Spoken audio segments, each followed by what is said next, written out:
The stars looked different from the bridge of the Valiant Dawn. Captain Nathan Brooks had been in space for 15 years, but he never got tired of watching the endless void through the main viewport. His coffee had gone cold an hour ago, but he didn't mind. Space had a way of making everything else seem small.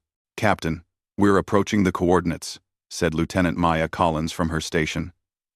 She was young, maybe 26, with her dark hair pulled back in a practical ponytail. She'd been with the crew for 3 months, working as an engineer and materials specialist. Nathan liked her. She was quiet, but competent. The kind of person who got things done without making a fuss about it. "Drop us out of faster-than-light travel," Nathan ordered. The ship shuddered slightly as it slowed down, and the streaking stars resolved into pinpoints of light. Ahead of them, floating in the darkness, was something that shouldn't exist. The alien ship was enormous, easily 3 times the size of the Valiant Dawn. Its hull was dark and covered in symbols that hurt to look at for too long. Nathan had seen pictures of architect vessels in history files, but seeing one in person was different. The architects had been gone for millions of years, disappeared without a trace. Finding one of their ships intact was like finding a dinosaur walking down a city street. "Commander Vector, what are your sensors telling you?" Nathan asked. The chief science officer clicked his mandibles together, a sign of concentration in his species. Vector looked like a giant praying mantis, with 4 arms and compound eyes that could see spectrums of light humans couldn't imagine. "The vessel is dead, Captain. No power signatures, no life signs. But the hull is intact. That's remarkable. Given its age, how old are we talking? At least 2 million years, possibly older." Nathan let out a low whistle. "Maya, think we can get inside?" Maya studied her console, her fingers flying over the controls. "There's a docking port on the starboard side that looks compatible with our airlocks. The structure seems stable enough to board." "All right, assemble a team. I want full environmental suits and weapons, just in case. Dr. Kyle Martinez, you're with us. If there's anything worth studying in there, you'll know it." Kyle was already out of his seat, a huge grin on his face. The xenoarchaeologist had been pestering Nathan about exploring ancient sites since the day he came aboard. "This is incredible. Do you know how rare architect vessels are? There are only 3 others that have been found, and none of them were this intact." 2 hours later, Nathan stood in the airlock with his team. Maya was there, along with Kyle, Vector, and 4 security officers. They all wore heavy environmental suits, their helmets sealed tight. The airlock door opened with a hiss, and they stepped into the ancient ship. The interior was unlike anything Nathan had seen before. The corridors were too tall. The angles were wrong, and there was a faint hum in the air that made his teeth ache. Emergency lights flickered on as they walked, responding to their presence after millions of years of darkness. "Incredible," Kyle whispered, running his gloved hand along the wall. "The systems are still partially functional. The architects were masters of technology we still don't understand." They moved deeper into the ship, following a main corridor that sloped downward. The walls were covered in more of those painful symbols, and occasionally they passed rooms filled with equipment that defied explanation. Vector took readings of everything, his instruments beeping constantly. "There's something ahead," Maya said, pointing down the corridor. "A larger chamber. I'm getting strange readings from it." They entered the chamber carefully. Weapons raised. It was enormous, easily 100 meters across, with a ceiling that disappeared into shadows above. In the center of the room was a pedestal, and on the pedestal were fragments of something that gleamed even in the dim light. "Celestrium," Vector breathed, his voice full of awe. "Captain, that's Celestrium." Nathan had heard of it. Everyone in the galaxy had heard of it. Celestrium was the legendary alloy the architects had used to build their megastructures, the ones that still orbited dead stars and defied every attempt to break them down. It was supposed to be completely indestructible, impossible to damage with any known weapon or tool. "Why is it in pieces?" Maya asked, stepping closer. She was right. The Celestrium wasn't intact. It looked like it had been broken, jagged edges where smooth surfaces should have been.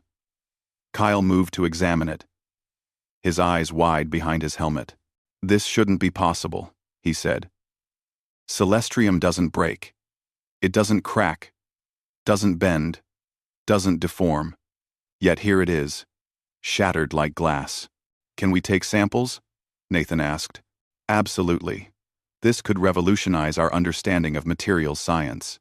They spent the next hour carefully documenting the chamber and preparing to transport the Celestrium fragments back to the ship. Maya supervised the loading, making sure each piece was properly secured in specialized containers. The largest fragment was a beam, about 3 meters long and as thick as a person's torso. That's when things went wrong. One of the security officers, a young man named Danny Foster, was helping move a container when his boot caught on an uneven piece of floor. He stumbled, dropping his end of the container. It fell, and the Celestrium beam inside it broke free, tumbling toward Vector, who was crouched on the ground examining something. Everything seemed to happen in slow motion. Nathan shouted a warning, but he was too far away. The beam was massive, weighing several tons, and it was falling fast. Vector looked up, his compound eyes reflecting the emergency lights, and Nathan knew there wasn't time for him to move. Maya moved. She was 10 feet away, but somehow she crossed that distance in less than a second. Her hands came up, catching the beam inches from Vector's head. The impact should have crushed her, should have driven her to the ground and killed her instantly. Instead, she held it. And then the beam snapped. The sound was like a gunshot in the enclosed space. The Celestrium, the indestructible alloy that had survived millions of years and could withstand the heart of a star, broke in half in Maya's hands. The two pieces clattered to the floor on either side of her. For a long moment, nobody moved. Nobody breathed. They all just stared at Maya, who stood there with her hands still raised, looking as shocked as everyone else. "What?" Nathan said slowly. "Just happened?" Maya looked down at her hands, then at the broken beam, then back at her hands. "I don't know. I just reacted. I didn't think about it." Vector scrambled to his feet, his mandibles clicking rapidly in agitation. "You broke Celestrium, with your bare hands, through an environmental suit. That's impossible." "I know." They returned to the Valiant Dawn in silence. Nathan immediately ordered a full medical scan of Maya. But the results showed nothing unusual. She was a normal human, healthy, with no genetic abnormalities or cybernetic enhancements. Yet the security footage from the ancient ship was clear. She had moved with impossible speed and broken the unbreakable with her bare hands. The footage was automatically uploaded to Coalition Command as part of their standard reporting procedures. Within an hour, Nathan's communication console was flooded with messages. Within 3 hours, every major news network in Coalition space was running the story. Within 6 hours, the video had been viewed by billions of beings across thousands of worlds. Everyone was asking the same question. What was this human made of? Nathan found Maya in her quarters that evening. She was sitting on her bunk, staring at her hands. She didn't look up when he entered. "How are you feeling?" he asked, confused, scared. "I keep thinking it was a dream, but I know it wasn't." She finally looked at him. "Captain, I'm not special. I grew up in a small town. I went to a normal school. I've never been able to do anything like that before. I don't understand what happened. Neither do I. But Command wants answers. They're sending a ship to pick you up. You're being recalled to Europa Station." Maya's face went pale. "Am I in trouble?" "No. But they need to figure out what happened. For what it's worth, you saved Vector's life. That counts for something." She nodded slowly. "When do I leave?" "Tomorrow morning. Get some rest if you can." After Nathan left, Maya lay back on her bunk and closed her eyes. But sleep didn't come. Instead, she kept replaying the moment in her mind. The beam falling. The certainty that someone was going to die, the desperate need to stop it, and then the feeling. Like something had unlocked inside her, like a door she didn't know existed, had suddenly opened. She flexed her fingers, half expecting them to glow or feel different. But they were just her normal hands, the same ones she'd had her whole life.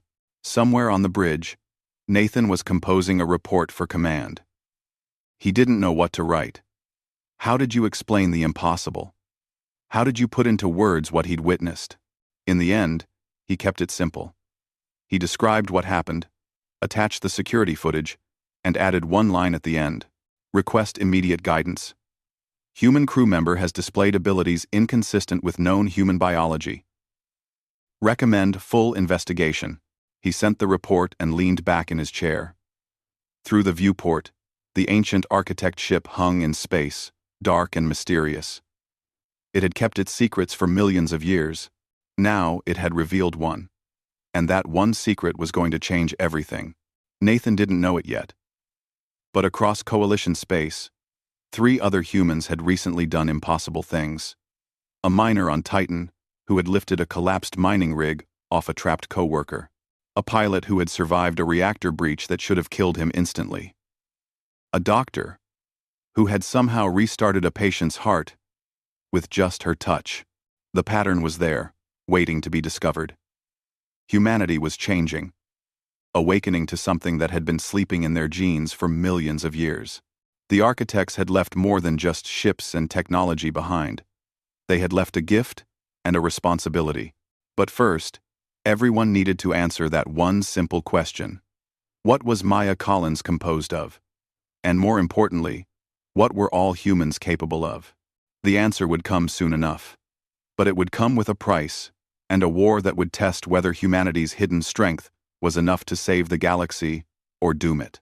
Europa Station hung in orbit around Jupiter like a silver crown, its massive rings spinning slowly to create artificial gravity.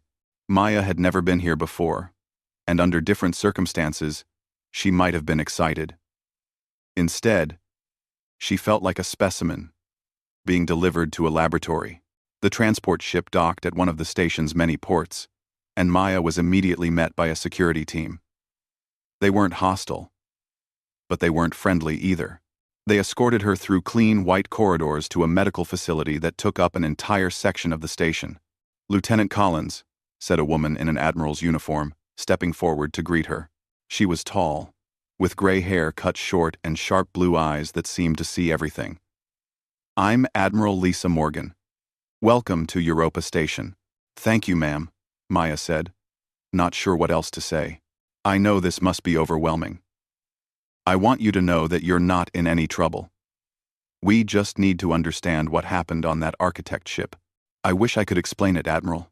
I really do. That's what we're here to figure out. This is Dr. Sophie Grant. She'll be conducting your medical examinations." The doctor was younger than the Admiral, maybe in her late 30s, with kind eyes and a gentle smile. "Don't worry. We'll take this slow. I know how strange this must be for you." Over the next 3 days, Maya was subjected to more tests than she'd thought existed. Blood samples, tissue samples, brain scans, genetic sequencing, bone density measurements, muscle fiber analysis. Dr. Grant was patient and explained each test, but Maya still felt like she was being taken apart piece by piece. "Your cellular structure is completely normal," Dr. Grant said on the 3rd day, frowning at her displays. "Your DNA shows no abnormalities.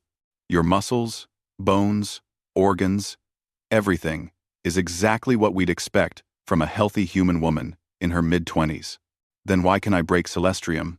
Maya asked. "That's the question, isn't it?" Agent Peter Hayes arrived on the 4th day.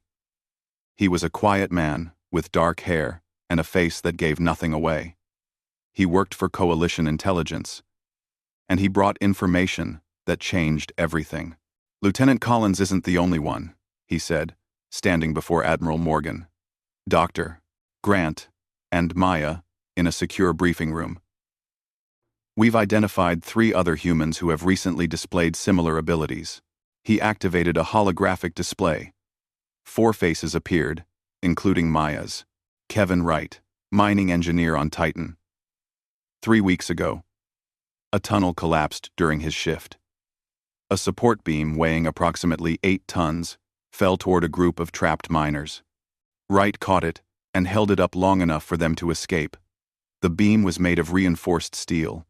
It was crushed in his hands. Another face enlarged. Danny Foster, fighter pilot. 2 weeks ago, his ship suffered a catastrophic reactor failure during combat exercises. The explosion should have killed him instantly. He survived with minor injuries and managed to fly his damaged craft back to base. Medical scans showed he'd been exposed to lethal levels of radiation. He was up and walking the next day. A third face, Dr. Helen Cruz, civilian physician working on a colony world. 10 days ago, she was treating a patient who went into cardiac arrest. Standard resuscitation failed. According to witnesses, Dr. Cruz placed her hands on the patient's chest, and the patient's heart simply started beating again. No defibrillator, no drugs, just her touch. Peter looked at them all. And now Lieutenant Collins breaking Celestium. 4 incidents, 4 humans, all in the last month. This isn't coincidence. What's the common factor? Admiral Morgan asked. We're still analyzing that. But there's one thing that stands out. In every case, the individual was trying to save someone else's life. They weren't showing off, weren't testing themselves. They were reacting to an emergency where someone they cared about was in danger. Maya thought about that moment on the architect ship. Vector about to be crushed. The absolute certainty that she had to stop it. That she couldn't let him die. The feeling of something unlocking inside her. It's triggered by protecting others, she said quietly. Everyone looked at her. When I caught that beam, I wasn't thinking about myself. I wasn't even thinking about whether I could do it. I just knew. I had to save Vector. It was like something inside me responded to that need. Dr. Grant pulled up a new set of data. That might explain this. During our brain scans, we found something interesting. Lieutenant Collins has a neural pathway that we've never documented before. It runs from the amygdala, which processes emotions, through the hypothalamus, and connects to regions we don't fully understand. This pathway only shows activity when we showed her images of people in danger. Is this pathway unique to her? Admiral Morgan asked. That's what we need to find out. I've requested permission to scan the other 3 individuals. I've also started analyzing stored medical data from humans across the coalition. If this pathway exists in others, we need to know. The answer came faster than expected. By the end of the week, Dr. Grant had results that made everyone's head spin. The pathway exists in all humans, she announced to the assembled group. Every single one. It's been there all along. Hidden in brain scans, because we didn't know to look for it. But here's what's strange. In most humans, it's dormant, inactive. In the 4 individuals who have displayed these abilities, it's active and growing. Growing? Admiral Morgan leaned forward. Yes, the pathway is creating new connections, becoming more complex. It's like it's waking up. Peter brought up more data. We've been going through historical records. There are scattered reports throughout human history of people displaying impossible strength or resilience, usually during emergencies. A mother lifting a car off her trapped child. A soldier carrying wounded comrades to safety despite his own injuries. These stories are always dismissed as adrenaline or exaggeration. What if they weren't? Maya said. What if this has always been part of us, but it only activates under extreme circumstances? That would explain the pattern, Doctor. Grant agreed. But it doesn't explain why it's happening more frequently now, or why these abilities are so much more dramatic than historical accounts. Admiral Morgan stood and walked to the window, looking out at Jupiter's massive storm. We need to brief the Coalition Council. They need to know about this. I'm not sure that's wise, Peter said carefully. Why not? Because of what happened 3 hours ago. He activated another display. This time it showed news feeds from across Coalition space. The headlines made Maya's stomach sink. Human danger. New species shows unstable power. Coalition scientists demand human quarantine. Are humans a threat? Military leaders express concern. The video of Lieutenant Collins has caused a panic, Peter explained. Some species are calling for humans to be expelled from the Coalition. Others want all humans tested and monitored. There's even talk of restricting human travel. That's insane, Maya said. We're not dangerous. You broke an indestructible material with your bare hands. From their perspective, you absolutely are dangerous. Admiral Morgan's jaw tightened. We need to control this narrative. The last thing we need is humanity being painted as monsters. It might be too late for that, Peter said. There's something else. We've intercepted communications from the Ravagers. They're planning something. The Ravagers were a hostile species that controlled a small region of space near Coalition borders. They'd avoided direct conflict with the Coalition for years, content to raid isolated colonies and trade routes. They were brutal and aggressive, but they weren't stupid enough to take on the combined forces of the Coalition. What kind of something? Admiral Morgan asked. They're mobilizing a fleet, a big one. The room went quiet. They see an opportunity, Peter continued. The Coalition is divided over the human question. If they strike now, they think we won't present a unified defense. They can test humanity's limits while the galaxy watches. Where are they going to hit? Admiral Morgan demanded. We're not certain yet. But based on their fleet composition and trajectory, our best guess is Titan. It's isolated enough to be vulnerable but important enough to make a statement. And it has a large human population. Maya thought of Kevin Wright, the miner who had displayed abilities like hers. He was on Titan. So were thousands of other humans, including families, children, people who had nothing to do with any of this. When will they arrive? 48 hours, maybe less. Admiral Morgan was already moving, issuing orders. Get me the Coalition Council. Tell them we have a situation. Peter, I want every scrap of intelligence on the Ravager fleet. Dr. Grant, continue your research. We need to understand these abilities before we have to use them. She turned to Maya. Lieutenant, how do you feel about combat? Maya swallowed hard. I've never been in a fight in my life. Ma'am, that might be about to change. If the Ravagers attack Titan, we're going to need every advantage we can get. That includes you and the others who have awakened these abilities. I'm not a soldier. Neither were the people you might save. The question is, can you do what needs to be done? Maya thought about Vector, about the beam falling, about that feeling of something unlocking inside her. She thought about the humans on Titan, ordinary people living their lives, unaware that danger was coming for them. Yes, ma'am. I can. Good. We leave in 6 hours. Get some rest. You're going to need it. After the meeting, Maya found Dr. Grant in the medical bay. Doctor, can I ask you something? Of course. These abilities, this pathway in our brains. Do you think it's natural? Or did someone put it there? Dr. Grant was quiet for a moment. The architects seeded life across the galaxy millions of years ago. We know that much from archaeological evidence. What if they didn't just scatter random species? What if they were looking for something specific? What if they were creating something? Creating what? I don't know. But that Celestium on the architect ship, the way it broke when you touched it. What if it was designed to do that? What if it was a test? Maya felt cold. You think the architects knew this would happen? I think the architects left a lot of mysteries behind. And I think we're just starting to understand them. That night, Maya couldn't sleep. She stood in her quarters, looking out at the stars.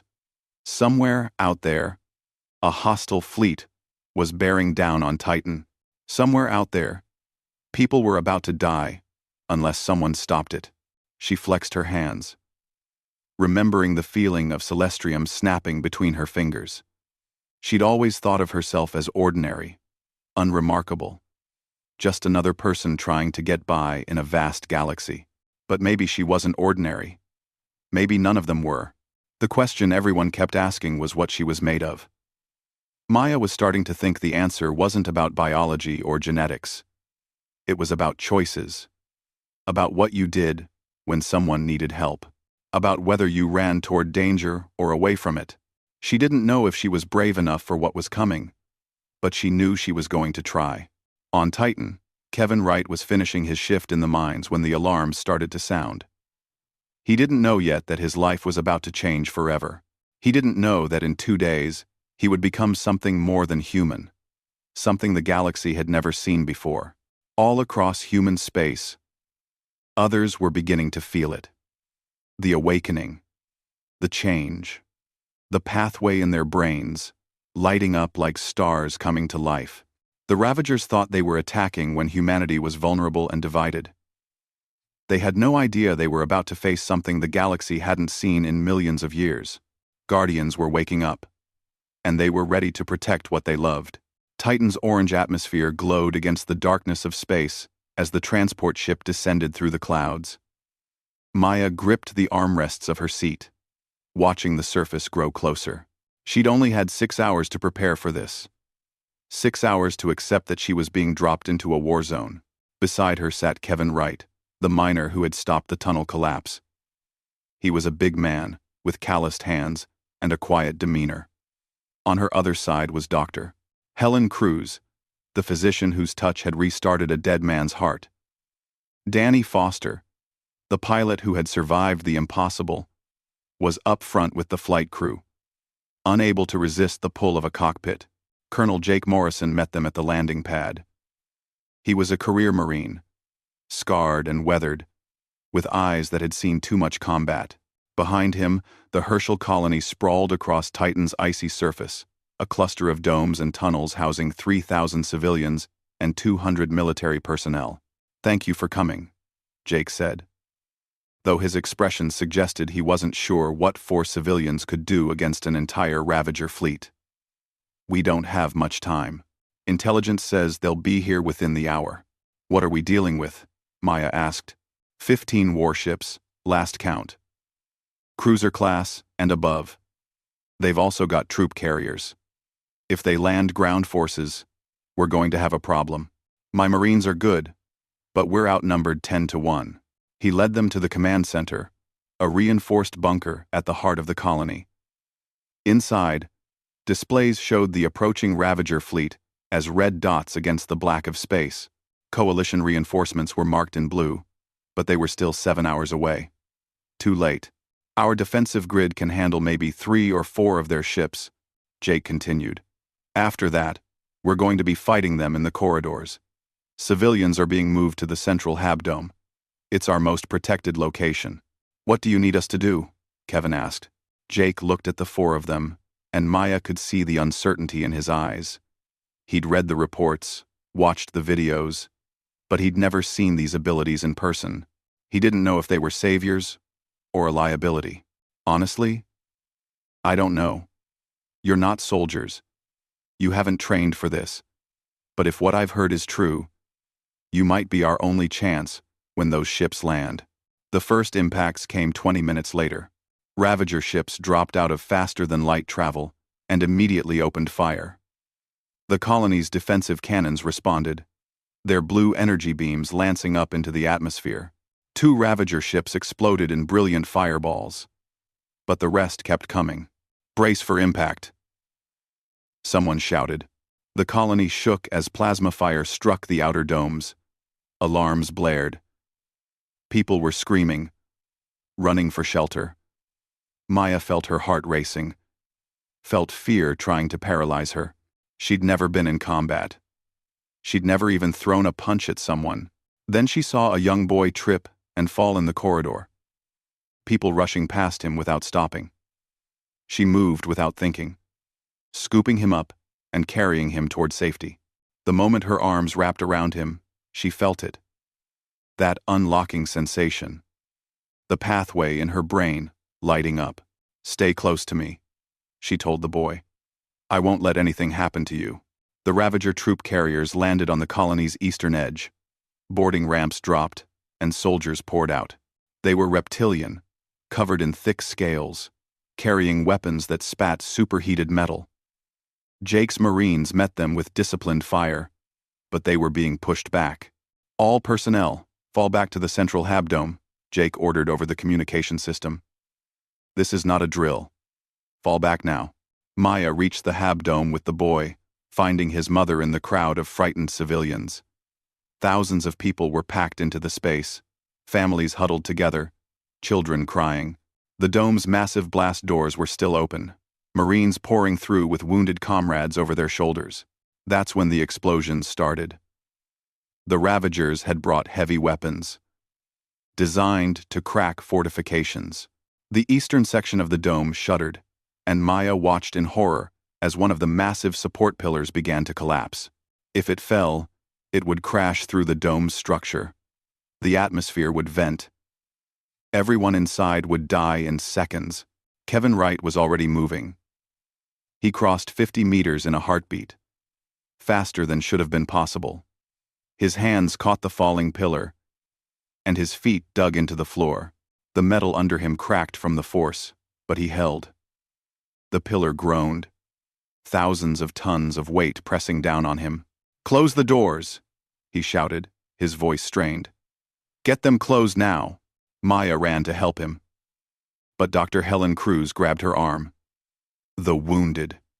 There are still wounded Marines out there. I won too." Maya looked and saw them. 3 Marines, dragging themselves toward the dome, leaving trails of blood behind them. 50 meters away. The Ravagers were right behind them, weapons raised. She ran. The world seemed to slow down around her. She could see the Ravagers' fingers tightening on their triggers, could see the fear in the wounded Marine's eyes. Her legs pumped faster than they ever had before, and she felt that strength flowing through her, the same strength that had broken Celestrium. She reached the Marines just as the Ravagers fired. Without thinking, she swept her arm through the air, and the incoming projectiles simply stopped, dropping to the ground like they'd hit an invisible wall. The Ravagers stared at her in confusion. Maya grabbed 2 Marines, one under each arm, and ran back toward the dome. Behind her, she heard Dr. Cruz's voice. "I've got the 3rd one." The doctor had appeared, moving with that same impossible speed. Together, they got the Marines inside.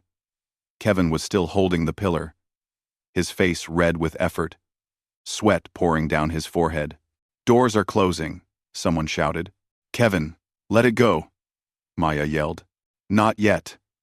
There are still people outside." He was right. Scattered groups of civilians and Marines were still running for the dome. The Ravagers were closing in. Danny Foster suddenly appeared in a damaged fighter craft, laying down covering fire from above. His ship was barely holding together, smoke trailing from its engines, but he kept flying. The last civilians made it through. Kevin released the pillar and dove for the doorway. The blast doors slammed shut just as the pillar crashed down behind him. The sound was deafening. For a moment, there was silence. Then, someone started clapping. Others joined in. Kevin stood up, breathing hard, and looked at his hands like he'd never seen them before. "That was incredible," one of the Marines said. "That was terrifying," Kevin replied. Jake Morrison's voice crackled over the communication system. "All units. The Ravagers are breaching the outer sections. They'll reach the habdome in minutes. Prepare for close combat." Maya looked around at the frightened faces, at the children clinging to their parents, at the Marines checking their weapons with grim determination. This was it. If the Ravagers got through, everyone here would die. "We need to stop them before they reach this dome," she said. Jake stared at her. "You want to go out there? Into their army? You said it yourself. You're outnumbered 10 to 1. But they've never fought someone like us before. You'll die. Maybe. But if we stay here, everyone dies. At least this way, we're doing something." Kevin stepped forward. "I'm with her." So am I, Dr. Cruz said. Danny Foster's voice came through the communication system. My bird's shot, but I can still walk. Count me in. Jake looked at the four of them. These ordinary people who had become something extraordinary. He made a decision. Open the side airlock. Give them whatever weapons they want. He turned to Maya. You've got 15 minutes. That's how long until coalition reinforcements arrive. Hold them for 15 minutes. They went out through the airlock, armed with nothing but their courage and the strange abilities they barely understood. The Titan landscape stretched before them. Orange sky above. Ice beneath their feet. In the distance, they could see the Ravager army advancing. Hundreds of soldiers supported by armored vehicles. This is crazy, Kevin muttered. Probably, Maya agreed. But we're doing it anyway. The Ravagers saw them and opened fire immediately. Energy weapons and projectiles filled the air. Maya moved. And again, time seemed to slow. She could see the paths of incoming fire, could predict where they would land. She dodged, weaved, and ran straight toward the enemy line. A Ravager vehicle fired a heavy cannon at her. She caught the shell mid-air and threw it back. The explosion consumed 3 enemy soldiers. Kevin reached the Ravager line and simply plowed through it like they weren't there. Soldiers flew through the air from his impacts. Their weapons' fire bounced off his skin like raindrops. Dr. Cruz touched a wounded Ravager, and the creature suddenly stopped fighting. It looked at her in confusion, then turned and ran. She touched another, and another. Each one she touched seemed to lose its will to fight. Danny Foster had grabbed a damaged Ravager weapon and was using it with impossible accuracy, each shot perfectly placed. He was laughing as he fought, the joy of survival making him reckless. The Ravagers began to fall back. They'd expected an easy victory. They'd expected frightened civilians and outnumbered Marines. They hadn't expected 4 humans who could break their lines like they were made of paper. But the Ravager commander wasn't stupid. He saw what was happening and adjusted his tactics. Heavy weapons were brought forward. Flamethrowers, weapons designed to kill through area effect rather than precise fire. Kevin was engulfed in flames.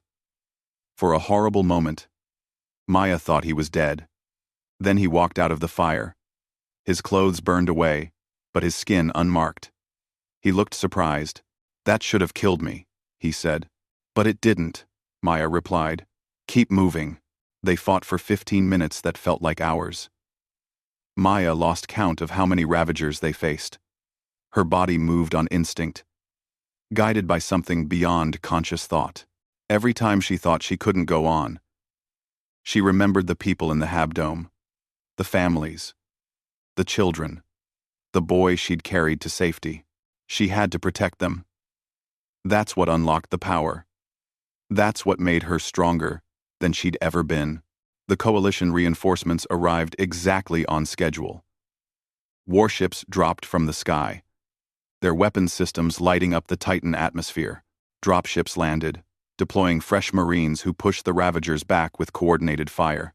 The battle was over.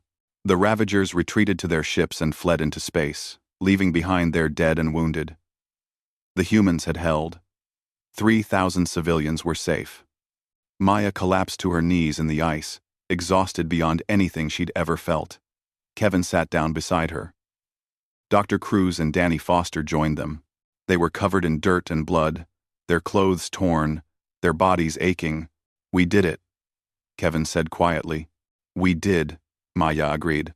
Jake Morrison found them there and just stood looking at them for a long moment. Then he saluted.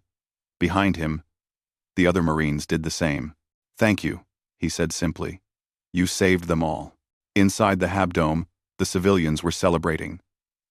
Parents held their children close. People who had expected to die were laughing and crying with relief. The boy Maya had saved ran to her when she came inside, wrapping his arms around her legs. You kept your promise, he said. You didn't let anything happen to me. Maya knelt down and hugged him. That's right. I did. But even as people celebrated, Maya felt something changing. The fight had awakened something deeper in her. In all of them. The pathway in her brain wasn't just active now. It was growing, expanding, becoming something more. She looked at Kevin, at Helen, at Danny, and saw the same awareness in their eyes. They weren't done changing. This was just the beginning. Above Titan, Coalition intelligence ships were intercepting Ravager communications. The messages were panicked, confused, terrified. The Ravagers were reporting what they'd seen. Humans who couldn't be killed. Humans who bent metal with their hands.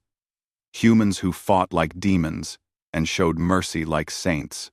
The messages were being sent across Ravager space, being forwarded to their allies and their enemies. Word was spreading fast. Humanity had shown its strength. And the galaxy would never look at humans the same way again. But in deep space, something else was stirring. Something that had been waiting for millions of years. An ancient probe detected the awakening of Guardian abilities on Titan and transmitted a single message into the void. The signal traveled faster than light, crossing vast distances, until it reached something waiting in the darkness between galaxies. Something that had been dormant, patient, hungry. The Void Collective received the signal and understood. The Guardians had awakened. After millions of years, the ancient enemies had returned. It was time to harvest the galaxy again. Europa Station's observation deck was usually peaceful, but today it was filled with arguing voices. Representatives from 20 different species crowded the space, all of them talking over each other. Admiral Lisa Morgan stood at the center of the chaos, trying to maintain order. "The humans are dangerous," shouted a Krellian ambassador, his purple skin flushed with anger. "They have abilities we cannot control or predict. They must be contained." Contained? Senator Chris Murphy, Earth's representative to the Coalition Council, shot back. "We just saved 3,000 lives on Titan. Is that what you want to contain? You saved them using powers that break the laws of physics. Powers that could just as easily destroy as protect." Maya watched from the back of the room. She'd been called to testify about what happened on Titan, but the council hadn't wanted to hear her story. They wanted to argue about what to do with humanity. "This is getting us nowhere," said High Arbiter Zelnoth. The energy being floated above the crowd. Its form shifting and glowing. It was ancient, one of the oldest members of the Coalition. "We need facts, not fear." "Admiral Morgan, what have your scientists discovered?" Admiral Morgan activated a holographic display. "Dr. Sophie Grant has completed her analysis." "Doctor, if you would." Dr. Grant stepped forward, looking tired. She'd been working non-stop since Titan. "The neural pathway we identified exists in all humans.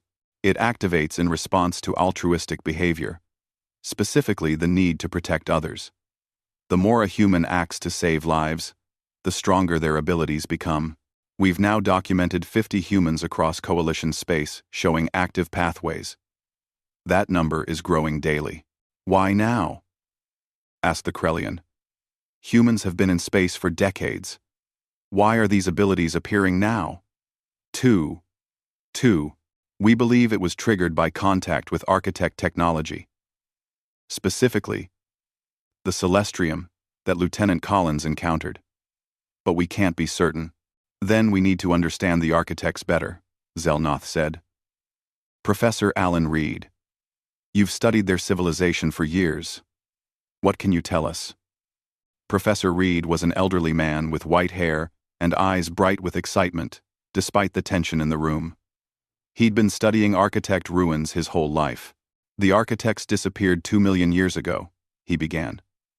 "They were the most advanced civilization the galaxy has ever known. They built structures that still exist today, impossible to damage or destroy. But we've never understood why they vanished." "Is that relevant?" the Krellian demanded. "It might be. 3 weeks ago, a probe was discovered near Kepler 442b. Its architect in origin, and appears to have activated recently. Captain Victoria Lane is investigating it now."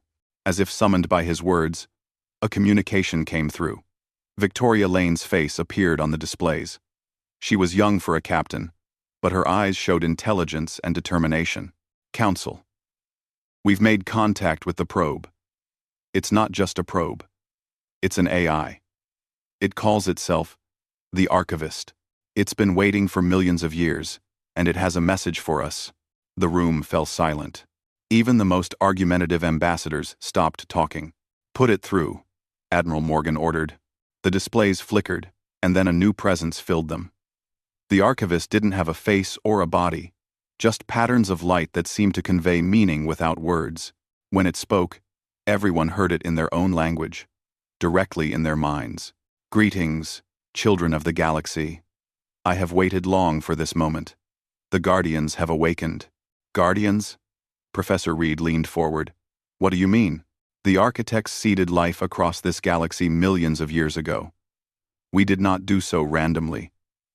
We were searching for a specific trait, a specific capability, the ability to sacrifice oneself for others, the ability to grow stronger not through violence, but through compassion. Maya felt her heart racing. This was about them. About humans. The architects faced an enemy they could not defeat alone. An enemy from beyond this galaxy, called the Void Collective. They consume entire civilizations, assimilating their knowledge and leaving nothing behind. The architects fought them for 10,000 years and lost. Then how are we still here? Senator Murphy asked. Because the architects created a failsafe. They designed the Guardian Protocol. Certain species were given dormant genetic markers that would activate when that species achieved a critical level of evolutionary maturity. These Guardians would possess abilities beyond normal physics, powered by their capacity for altruism and self-sacrifice. You're talking about humans, Maya said from the back of the room. Yes, Maya Collins. Humanity is the first species in 2 million years to activate the Guardian Protocol. You are the first to reach the level of compassion necessary to unlock these abilities. The room erupted again. Some species looked frightened. Others looked angry. A few looked hopeful. Why did the Celestium break? Maya asked, raising her voice over the noise. The Celestium was designed to shatter when touched by an awakened Guardian. It was a signal. A beacon. It announced to the galaxy that defenders had emerged. It also sent a signal into the void beyond this galaxy. Admiral Morgan's face went pale. What kind of signal? A challenge. The Void Collective has been waiting, dormant, for millions of years. They have been watching for the Guardian Protocol to activate. Now that it has, they will come. They will attempt to destroy humanity before you can grow strong enough to stop them. When? Admiral Morgan demanded. They are already here. The Ravager attack on Titan was not random. The Void Collective has agents throughout this galaxy, species they have corrupted and controlled. They manipulated the Ravagers into testing humanity's capabilities. Agent Peter Hayes stepped forward. We've been monitoring unusual communications in Ravager space. They're scared. They're reporting that humans can't be killed, that we're some kind of super soldiers. Those reports are being sent to someone else, someone beyond Ravager space. The Void, the Archivist confirmed. Their main forces are approaching. They will reach Coalition space in 3 weeks. When they arrive, they will not negotiate. They will not show mercy. They will attempt to harvest every living being in this galaxy. The silence that followed was absolute. Maya saw the color drain from faces around her. Even the most hostile ambassadors looked terrified now. How do we fight them? Senator Murphy asked quietly. The same way the architects did. With Guardians. But humanity alone is not enough. The Guardian Protocol was designed to spread. Any species can awaken it. If they learn to act with true altruism, humans are showing the way, but others must follow. You're saying we need to teach the whole galaxy to be like humans? The Krellian sounded skeptical. Not like humans, like Guardians. The capacity exists in all of you. Humans simply found it first. Professor Reed was furiously taking notes. The architects left more than just the Guardian Protocol, didn't they? They left instructions, knowledge, ways to fight the void. Yes, hidden across this galaxy are archive worlds, repositories of architect knowledge. I can guide you to them, but you must hurry. The void will not wait. The meeting dissolved into planning sessions. Admiral Morgan took command of the military response. Senator Murphy worked to prevent the coalition from fragmenting. Dr. Grant began studying how to accelerate Guardian awakening in other species. Maya found herself alone in a corridor hours later, her mind reeling. She'd been an engineer a week ago. Now, she was somehow central to a war that had been going on for millions of years. Overwhelming, isn't it? She turned to find Victoria Lane standing there. I watched the footage from Titan. What you did was remarkable. I just did what I had to do. That's what makes you a guardian. Not the power, but the choice to use it for others. Victoria paused. The archivist told me something else. Something it didn't share with the council. What? The Guardian Protocol doesn't just make you stronger. It changes you in other ways. The more you use it, the more you awaken. The less human you become. The architects themselves went through this transformation. In the end, they weren't the species they started as. They became something else. Something beyond. Maya felt cold. Are you saying we'll stop being human? I'm saying you'll become more than human. Whether that's good or bad, I don't know. But you should be aware of it. That night, Maya couldn't sleep. She stood in her quarters, looking at her reflection in the mirror. She looked the same as always. Same face, same eyes, same body. But she could feel the changes inside her. The pathway in her brain was growing constantly now. She could sense things she'd never noticed before. The emotions of people around her, the structure of materials she touched, the flow of energy through the station. She flexed her hand, and the metal desk in her quarters bent like clay. What was she becoming?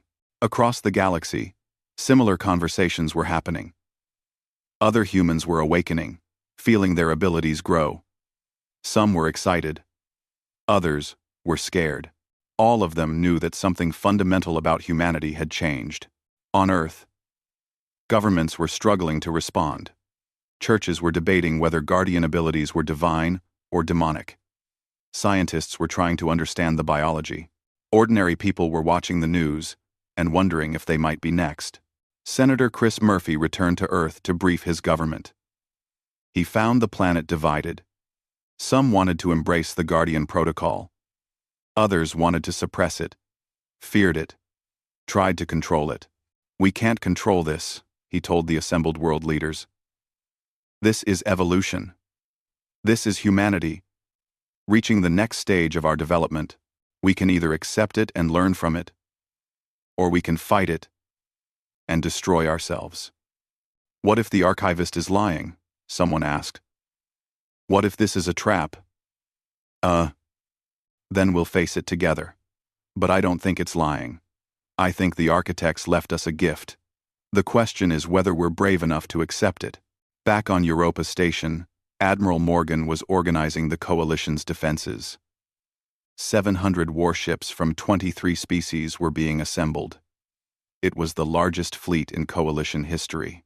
But everyone knew it might not be enough. Dr. Grant called an emergency meeting with Maya and the other awakened Guardians. There were now 200 of them, scattered across Coalition space. We've been studying your abilities, Dr. Grant said. We think we understand how they work. The Guardian Protocol taps into something called quantum consciousness. Your minds are becoming connected to the fabric of reality itself. That's why you can do impossible things. You're not breaking physics. You're changing it. On a local level.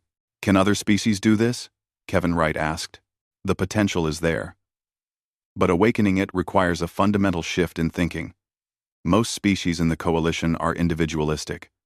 They think of themselves first. Guardians think of others first. That's the key. So we need to teach the galaxy to be selfless, Danny Foster said. In 3 weeks. Easy.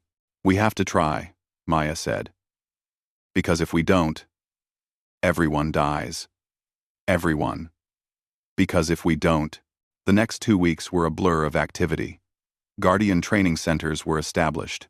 Human volunteers taught other species meditation techniques, empathy exercises, anything that might trigger their own guardian pathways. Some species took to it naturally. Others struggled. Meanwhile, long-range sensors were picking up something approaching from intergalactic space.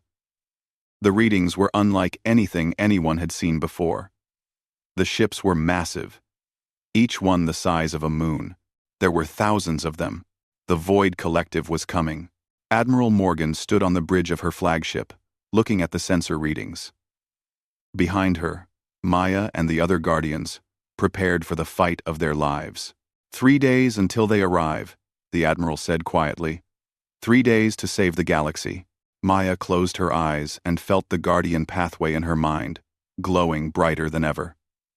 She could sense the other Guardians, all 200 of them, connected somehow. She could feel their fear, their determination, their hope. They were ready. They had to be ready, because in 3 days, the real war would begin. The space near Proxima Station was filled with ships. 700 coalition warships hung in formation, representing every species in the Alliance. Cruisers from the Krellian Empire, carriers from the Yazithian hives, destroyers from Earth's fleet. It was beautiful and terrifying at the same time. Maya stood on the bridge of Admiral Morgan's flagship, the Defiant Star, and watched the preparations. Around her, 200 Guardian humans were scattered across the fleet, assigned to different ships.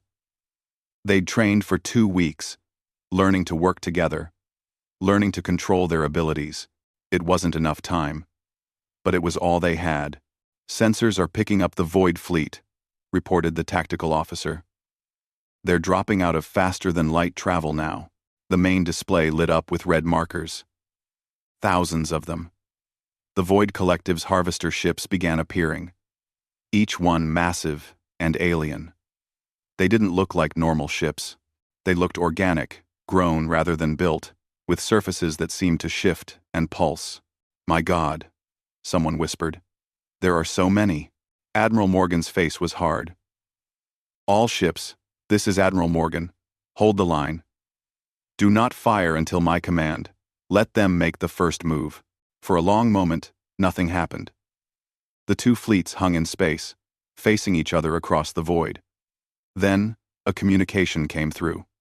Not audio, but something else. A feeling, a presence that pushed into everyone's minds. Submit. Your resistance is futile. Join the collective. Become eternal. The voice was wrong.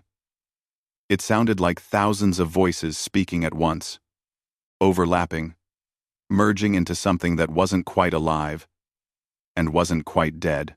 This is Admiral Lisa Morgan of the Coalition Defense Forces. We will not submit. We will not join you. Leave our galaxy or be destroyed. The response was immediate. The Void Fleet opened fire. Energy weapons, unlike anything the Coalition had seen before, lanced across space. They weren't plasma or lasers. They were something else. Beams of pure entropy that unmade matter on contact. All ships, evasive maneuvers, return fire. The Coalition fleet scattered, their weapons lighting up the darkness. But their shots were having little effect. The Void Harvesters had shielding that absorbed conventional weapons. When shots did get through, the ships simply regenerated, their organic hulls flowing back together. We're not hurting them, the tactical officer shouted. Deploy the Guardians, Admiral Morgan ordered. Across the fleet, assault pods launched. Maya was in one of them, along with Kevin Wright and 20 other Guardians. Their target was one of the massive harvester ships. The plan was simple. Board the enemy, find their control systems, and destroy them from the inside. The pod slammed into the harvester's hull and cut through. Maya and her team poured into the alien ship, and immediately she knew something was wrong. The interior wasn't mechanical. It was organic, like being inside a living creature. The walls pulsed. The air was thick and wrong. "Stay together," Maya ordered. "Remember your training." They moved through the corridors, and that's when the Void's defenders appeared. They weren't robots or aliens. They were bodies, humanoid and other forms. But their eyes were empty, and they moved in perfect synchronization. They'd been harvested, turned into puppets, for the collective's will. "They're using the dead," Kevin said, his voice shaking. "That's what the Void does. It harvests entire species and wears them like suits." The harvested bodies attacked, and the Guardians defended themselves. But Maya noticed something. Every time a Guardian struck a harvested body, the body paused, confused, like something inside it was waking up. "Don't kill them," Maya shouted. "They're still in there, trapped. We need to free them." She grabbed one of the harvested beings, and instead of fighting it, she focused on that Guardian feeling. The pathway in her mind blazed with light, and she pushed that light into the harvested being. The creature screamed. Not in pain, but in recognition. Its empty eyes suddenly filled with awareness, with horror at what it had become. Then, the light spread, and the Void's control broke. The being collapsed, free but dying. "I'm sorry," Maya whispered, but the damage was done. The Void Collective had felt what she did, felt the threat. A new voice pushed into her mind, stronger and more focused than before. "Guardian, you are dangerous. You must be eliminated. You must be eliminated." The ship around them shuddered. The organic walls began closing in, trying to crush them. Kevin braced himself against the walls, holding them open with pure strength. The other Guardians ran, following Maya deeper into the ship. They found the heart of the harvester in its center. It was a massive chamber, filled with a pulsing, glowing mass that looked like a brain made of light and darkness. This was the consciousness of the ship, the collected minds of everyone the Void had consumed. Maya approached it carefully. She could feel the pain radiating from it. The Void Collective wasn't evil. It was scared. It had been scared for so long that it had forgotten how to be anything else.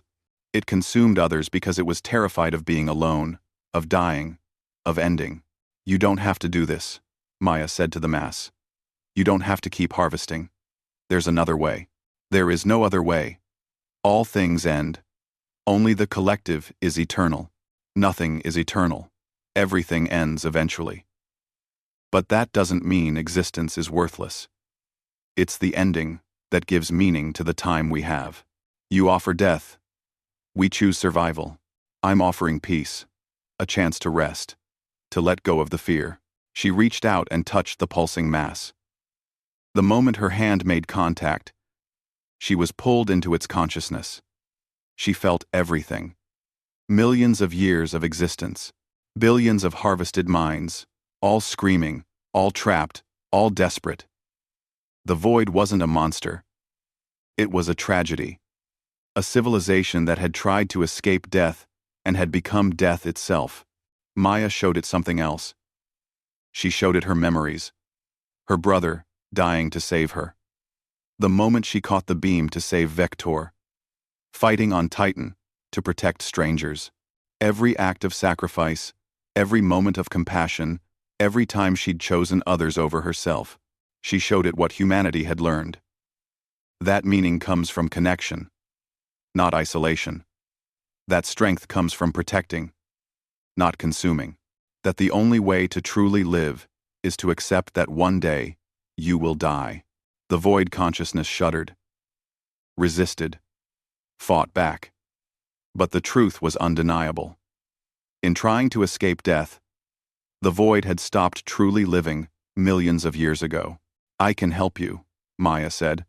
"I can help all of you rest. But you have to choose it. You have to let go." For a long moment, nothing happened. Then, slowly, the pulsing mass began to dim. The trapped consciousnesses started to separate, to become individuals again. They were dying, finally allowed to finish the process they'd been denied for so long. But they weren't in pain. They were grateful. The harvester ship around Maya began to fail. Alarms blared.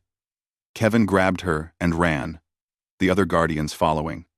They made it back to their assault pod, just as the ship started to tear itself apart.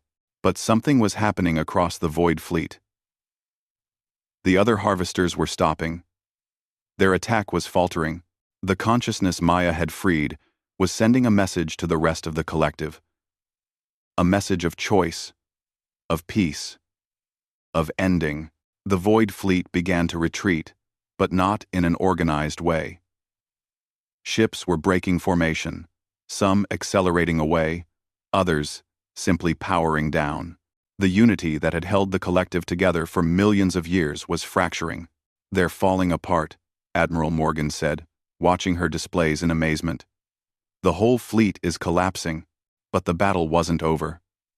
Some void ships resisted the message, too consumed by fear to let go. They continued fighting, desperate and vicious. The coalition fleet engaged them. And now the conventional weapons were working. Whatever Maya had done had weakened the Void's shielding, made them vulnerable. The fight lasted 6 hours. It was brutal. The coalition lost 40 ships. Thousands of crew members died. But slowly, inevitably, the Void Fleet was destroyed or driven off. The ones that survived fled back into intergalactic space, no longer unified, no longer unstoppable. When the last enemy ship jumped away, the coalition fleet erupted in cheers.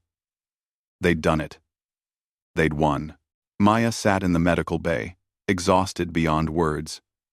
Dr. Sophie Grant was examining her, running scanners over her head. "Your guardian pathway has grown significantly," the doctor said. "You're not just awakened anymore. You're something else. Something more. Do I look different? Not physically. But your brain activity is off the charts. You're processing information at speeds that should be impossible. And I'm detecting quantum entanglement patterns. You're connected to the other Guardians somehow, linked at a fundamental level." Kevin, Helen Cruz, and Danny Foster entered the medical bay. They all looked as tired as Maya felt. But they were alive. They'd survived. "What happens now?" Danny asked. "Now we rebuild," Admiral Morgan said, entering behind them. "The void is broken. But they're not gone. They might return someday. And there are other threats in the galaxy. But for the first time in millions of years, we have Guardians to face those threats." "What about the rest of the galaxy?" Maya asked. "Did any other species awaken Guardian abilities?" Dr. Grant smiled. 3 Krellians showed active pathways during the battle. And 1 Zithian. It's starting. Slowly. But it's starting. Senator Chris Murphy appeared on a communication screen. "Maya, you need to see this. Earth wants to build a memorial for everyone lost at Proxima.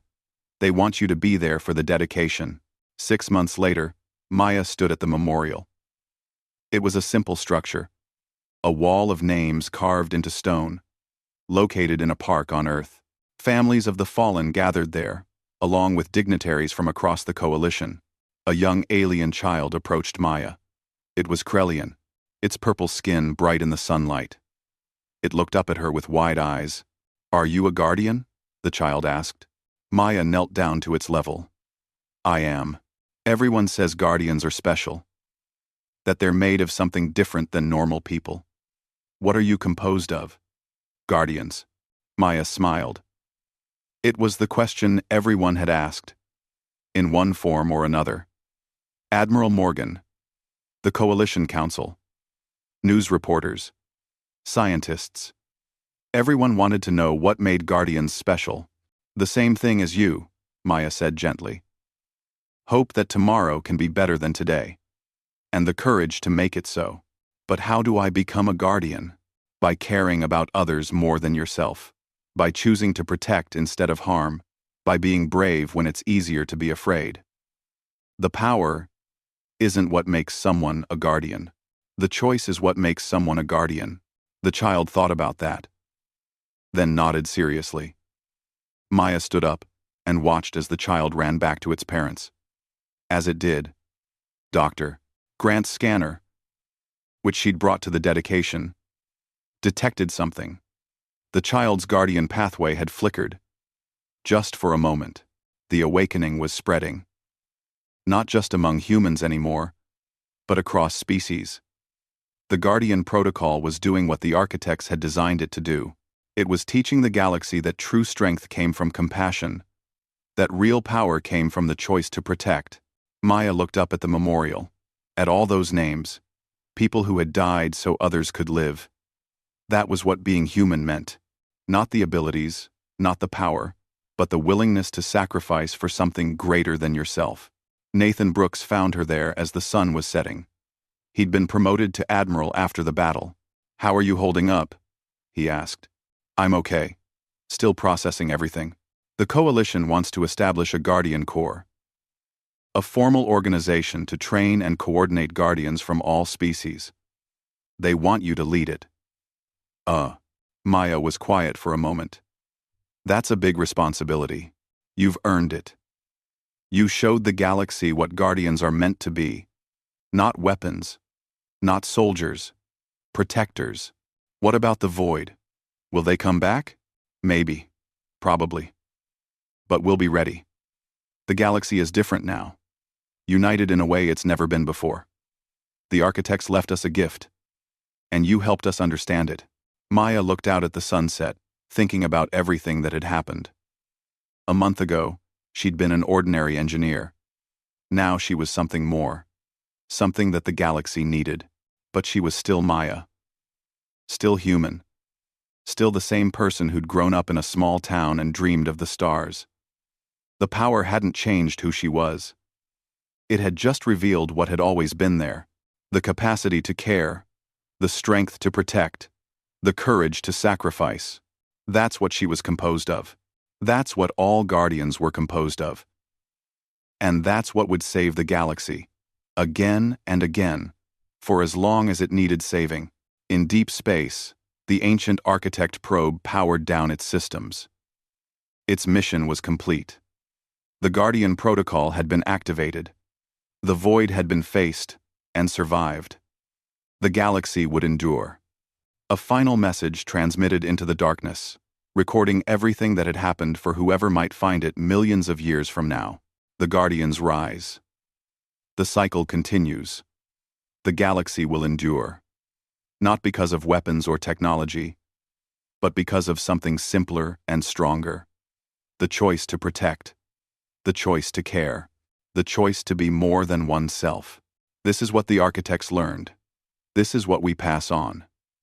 May all who find this message understand. True strength is not the absence of fear, but the presence of compassion. True power is not domination, but service. True immortality is not in living forever, but in giving meaning to the time we have.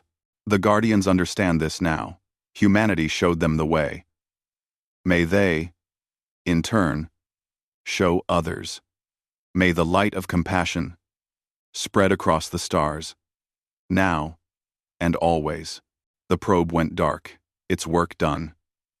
And across the galaxy, Guardians continued their vigil, protecting those who could not protect themselves, standing between the darkness and the light. They were teachers and soldiers, healers and warriors, ordinary people who made extraordinary choices. They were composed of the same elements as everyone else. But those elements were arranged in a pattern that made sacrifice feel like strength and compassion feel like courage. They were human. They were Guardian. They were hope made real. And they would never stop protecting the galaxy they called home.